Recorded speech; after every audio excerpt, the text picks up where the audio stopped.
YouTube? What's going on? Appreciate y'all watching my videos, man.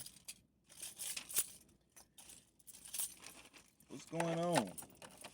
Hey, man. I'm doing a midweek home time video. Even though we're not doing trucking, we're still working on the business, okay? Like a lot of guys, they get into trucking.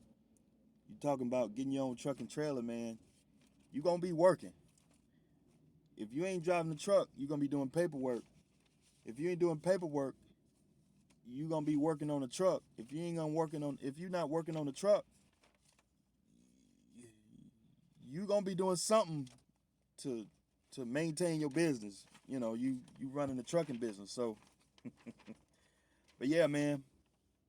Marcus, what's going on? Let's see who else in here. Charles, what's going on, Charles? Hey, man, I got your text, man. When you text me, I was asleep, man. But I came up here to utility trailer. And I bought me a I bought some vents. I bought some trailer vents from a trailer, man. I'm gonna put these on. I bought some trailer vents. I didn't realize how cheap these was. I went online. I'm looking at prices of $15, $20, $30 for these damn things. I came up in here. I asked the guy how much these was. The guy was like, "Yeah, they $8." I was like, $8. I was gonna buy them off of. I was gonna buy them off of. I was gonna buy them on Amazon, and it's a bunch of different little equipment supply places online that sell these. But yeah, man, I got these trailer vents, man. Um, they don't come with screws or nothing, so I gotta go by Home Depot. Like I got drills, I got tools and stuff. Like I can work on stuff. I got a compressor. I got air guns. I got tools, man. So um, I know I don't do videos like that, but I work on my own cars, man. I can, I'm a shade tree mechanic. Um, I grew up around mechanics, so like I got three uncles that's in my family that's mechanics. So growing up as a young kid, you know, you be that little boy, 7, 8, 9, 10 years old, holding a flashlight, holding something, getting a wrench out of the toolbox or something. So my uncles, standing around my uncles, living around with my uncles and spending time with them, just naturally, I was able to get inspired by turning wrenches and fixing on things. So anybody who know me, I'm always fixing on something. So like I know a lot of y'all see me driving a truck, but there's a lot of sides to me. So um, like I went to school, I was in college, so I was going to college for engineering. So that was kind of like I was gonna get in the engineering field, but I don't know, man. Life, shit, and uh, I don't know. I got into trucking, but yeah, man. I know how to work on stuff, man. Like so like I know a lot of y'all be like, go to a dealer and this. Like a lot of this stuff you can work on your own truck, man. You can work on your own truck. So, but the thing is that like when you out on the road and you don't have your air tools on the truck, you got to call somebody. So you can't carry your damn air compressor and air lines and your 1-inch air ratchet trying to work on your truck on the side of the road. So situations like that, you have to call somebody. So, but like if you can, like I can work on my truck at my house because I got tools and stuff like that. But yeah, man, I got some vents. I got two of these. I'll probably do a video on how to install them. They're pretty easy. you just gotta drill. You just gotta drill 2 holes. You gotta drill these 4 holes in the trailer, and and just screw these on. I'm probably gonna pre-drill because I don't want the screws to tear the trailer up. So I probably pre-drill the holes, and what I'm gonna do is I'm gonna get some stainless steel screws because I be seeing guys be using zinc-plated screws and regular steel screws and whatnot. You wasting your time with them screws, man. Like, cause I be seeing guys with these vents on their trailers, man. Like, I be seeing guys with these vents on their trailers, man. Like, it's like after I say after about a week and then some rain, them screws gonna rust and they gonna mess your trailer up, and you're gonna have like this rust streak going down your damn trailer. It's just gonna look nasty. To me, it just look nasty. And when you go into a customer to pick up some freight and you got all this shit all on your trailer, it just don't look professional at all. A customer ain't trying to put no freight in no nasty behind trailer, man. So I try to use heavy duty products when I'm working. So anytime I'm doing like work where I'm trying to fasten stuff down, I use stainless steel washers, stainless steel lock washers, stainless steel screws, anything that's exposed to the weather. Um, I use some sealant, a gasket seal, some caulk or something like that. Make it look real professional. You don't want the stuff to fall apart. But anyway, I'm getting into stuff. I don't want to talk too much about it because, I'm sitting in the car. I ain't doing nothing. But when I get ready to put them on, that'd be a good video for to make how to put on trail events. So I seen somebody. Let me see. Thanks for your yesterday video. Oh yeah, man, about Easy Pass. Yeah, man, cause I haven't seen anybody do no videos about when you have your own truck and trailer paying, getting Easy Pass. I ain't heard everybody talk about all this other stuff, fuel and all this. It's a lot of stuff you talking about when you running your own truck. You got to get your own pre-pass, and you got to get your own Easy Pass. So after doing some research, I found a way. I found, a few states, better states to get your Easy Pass in if you're gonna be running in states with tolls. Because if you get caught up on the load, you need to know how much to charge to run a load in a toll state. If you running up in the Northeast, going across the GW Bridge, you need to add about $200 to the bill. So if they offer you, 2,500, you need to say, well, you need to come back with 3,000, and like see if the broker meets you halfway. If he offer you, if he come at you with a load paying 2,500, you be like, well, I'm gonna need about 3,000 on that load, somewhere around 3,000 or 2,800 to pay for them tolls up there. The fuel is higher. You're gonna be your fuel gonna be higher running up there. You're gonna have to pay for tolls. Like, you gotta account for all that stuff, man. Like, because a lot of guys, because I'm fortunate that I went to Snyder, and I know, okay, to go up in the Northeast, the rate that you need to go in the Northeast, you need at least $2 a mile to go up in the Northeast. I would say $2.50 a mile to go up in the Northeast, somewhere up in there. I mean, you don't even have to be going up in the Northeast. You need $2 a mile if you got your own truck and trailer. But like if you lease Stone, $2 a mile to go up in the Northeast is like the bare minimum, because you be spending more money on fuel, and you gonna be and maybe if you lease Stone, you probably might get a discount or whatever. Like at Traveloco, they only give us like 9 cents off a gallon at Love's and shit, so it's not a big discount. But a lot of times I don't even go to Love's because I use Fuel Book, and usually Fuel Book beats going to Love's with the discount. Cause like if I go to Love's, fuel will be $2.80 a gallon minus the 9 cents. That'll be $2.71 a gallon, right? Well, I can find a place on Fuel Book, paying $2.50 a gallon, $2.55 a gallon, or two 45 a gallon in some cases. Little small mom and pop, little small mom and pop um truck stops, fuel stops and whatnot. So I mean, you're gonna buy the fuel anyway. So you know, but yeah, man, I'm just sitting up here. I'm at this utility.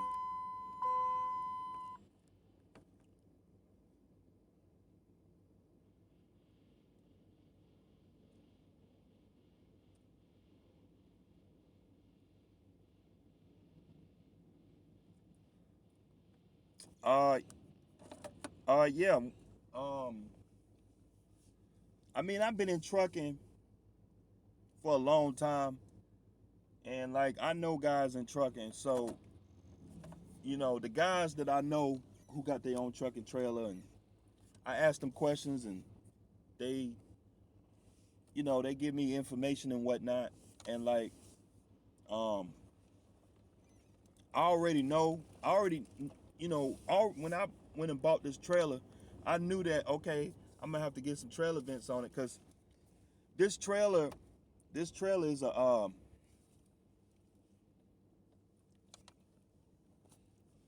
let me see. See, I'm trying to find the.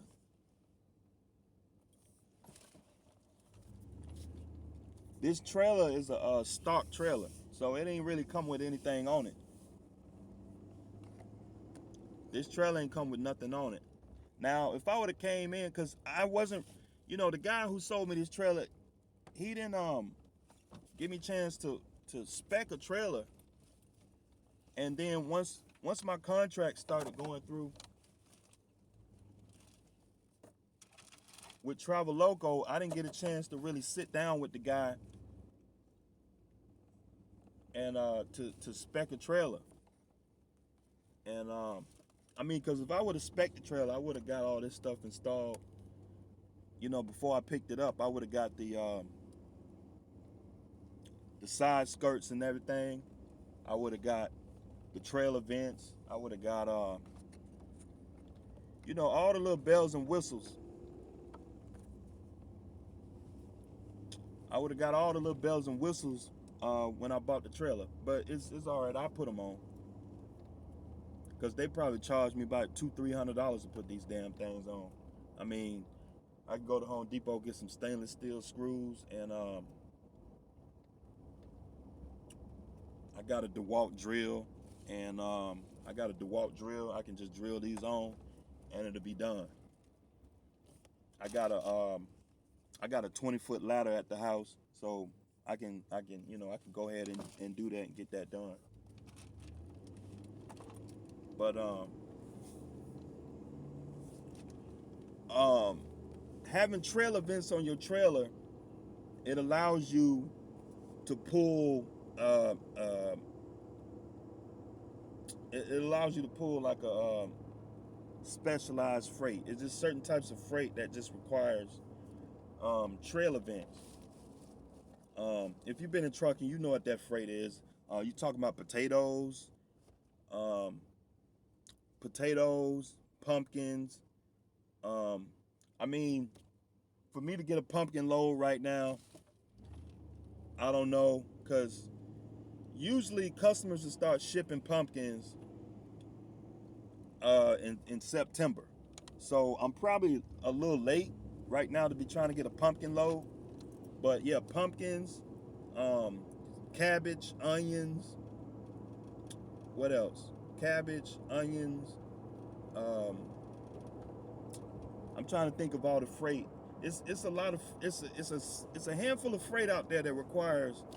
I think watermelons. Watermelons require you to have a ventilated trailer. Um, I'm trying to think of another, because down here in southern Georgia, there's a place down here that ships watermelon down here off of 75. I think it's Cordele, Georgia, somewhere down there. They ship watermelon. I mean, watermelon season is over, but you know, I'm trying to think of some other freight.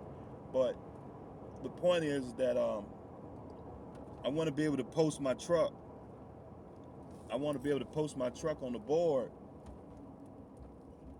you know, just in case, you know, I want to be able to put my truck out there, you know, that I have trail events. So if they got a load of potatoes, I heard potatoes pay good. Them loads be heavy as hell, but I heard they pay good. Um, I'm trying to think of something else.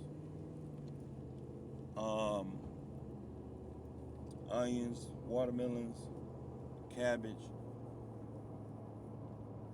It's some freight out there that requires trail events, but yeah. So let me give y'all a quick update about this Uber load. Let me give you a quick update about this Uber load.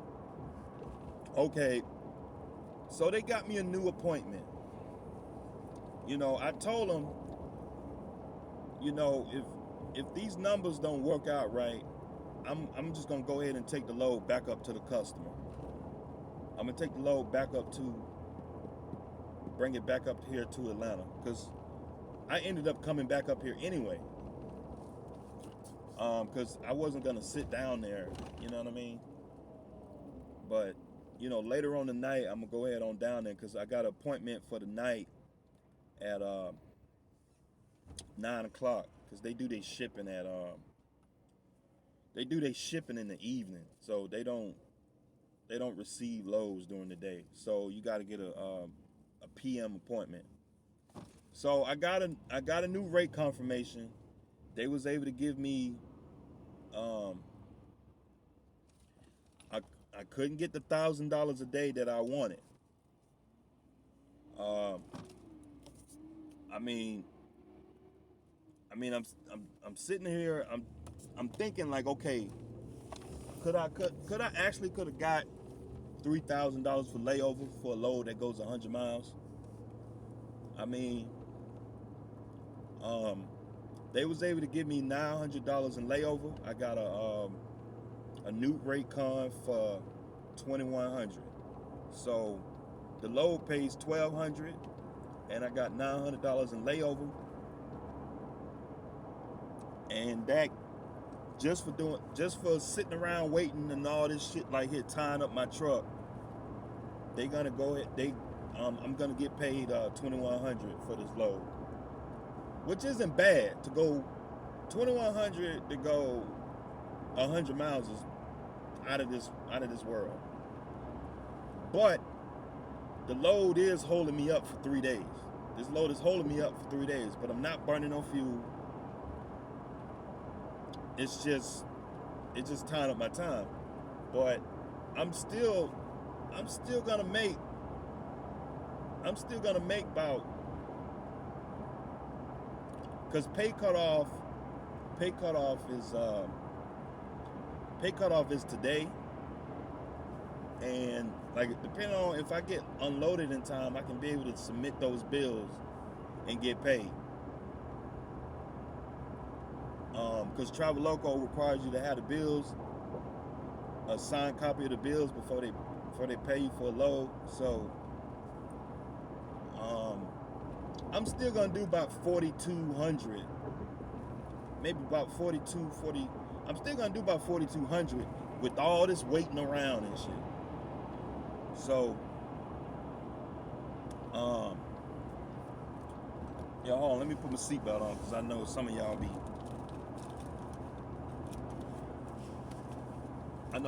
be crying and stuff. Put your seatbelt on. So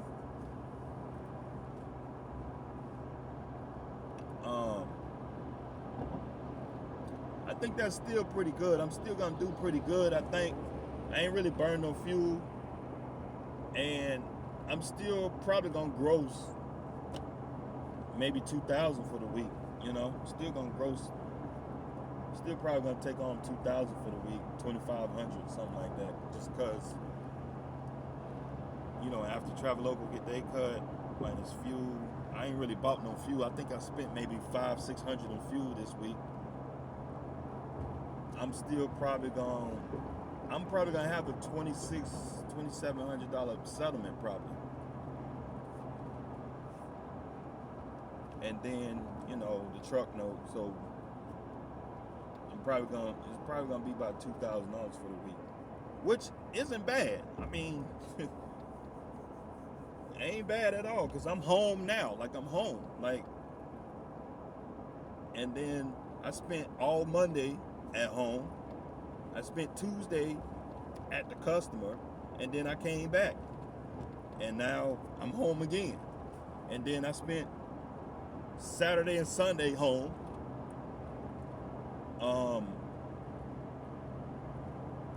Let me see. Thursday, either Thursday or Friday, I think I was home for a minute. So, like, with these loads paying like they paying, and I'm able to negotiate for these loads, like it's a win-win. It's a win-win. Like a lot of guys, a few guys been asking me like, hey man, I thought you couldn't negotiate on Uber freight loads.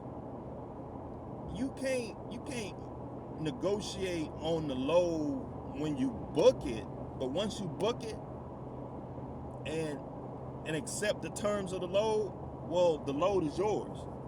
Like,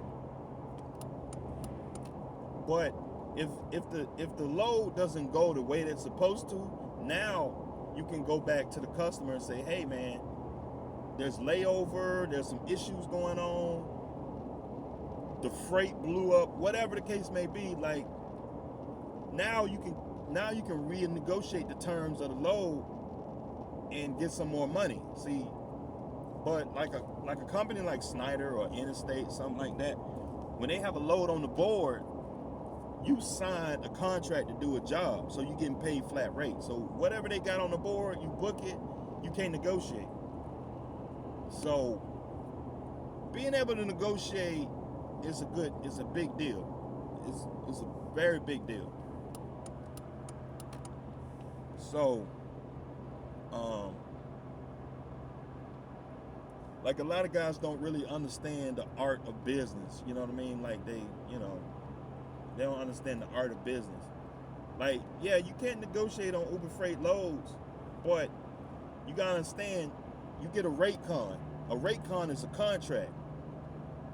So when you get the rate confirmation, in that rate confirmation is gonna give you all the rules of that load, all the legal stuff of this load. You're supposed to run the load from here to here at this time, pick up at this time, this customer paid at this rate. But if things don't go the way it's supposed to, now you can renegotiate the contract, which is the rate con. So, you got the tension, layover, whatever the case may be. Then you can renegotiate, and you got to have some leverage. Because I told the guy, I was like, hey, I've been sitting down here all day long. Nobody can't give me any answers. And once I start talking like that, talking about taking the freight back to the customer,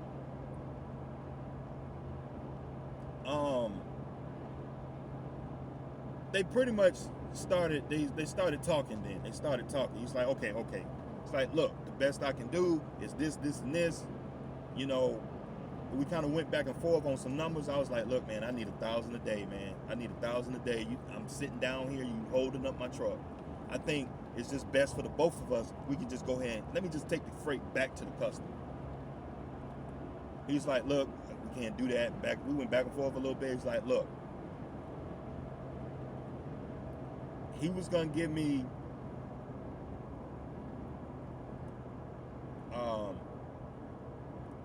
$350 a day for layover. I was like, no, I can't do no $350 a day, man. I need 1,000 a day, man.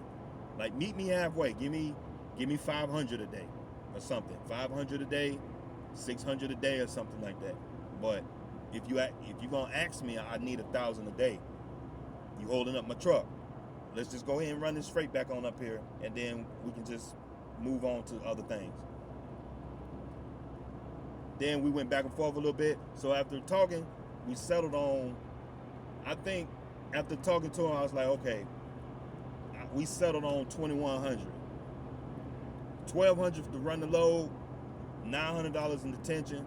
So that equals out to about $450 a day for detention. It's not the best situation in the world, but it it's just one of them things, man. You just got to take it and move on. Like, yeah, I can say I want to push the freight off on the side of the road, just push the freight off my truck and leave it on the side of the road somewhere, or sell the bills, but I'll probably lose a lot by doing that. But it's a negotiation tactic. So, like, even though I wasn't gonna do that, you got to stand firm and let them know that you're not playing, and so that they know that you're serious. So, I just like, look, man, I just take the freight back up to the shipper, and we can just part ways with this load, and then y'all can figure out if y'all want somebody else to run this load. So, but yeah, so we settled on 2,100. We got a new rate card, and hopefully when I go back down there to run the load, it won't be no drama. So it'll just be done. Then I can move on, because this load is tying up my truck. God damn.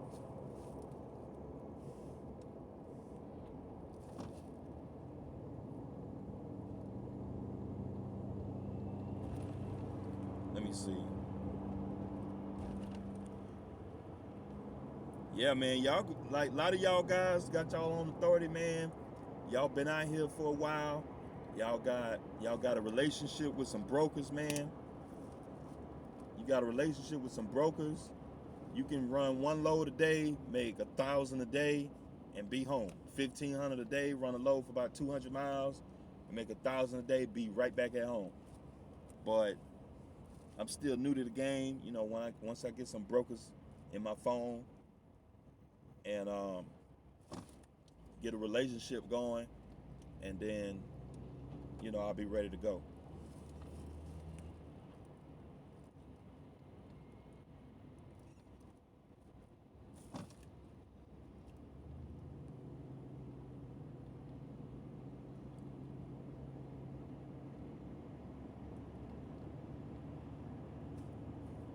Young Ruger, what's going on?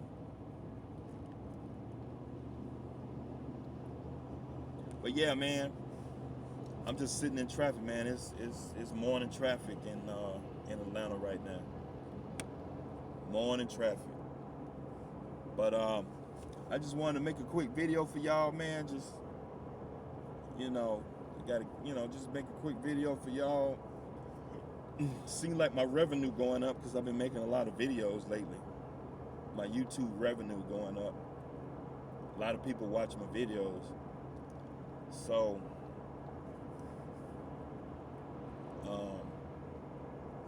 but yeah, man, I appreciate y'all watching my videos, man. I'll see y'all next time.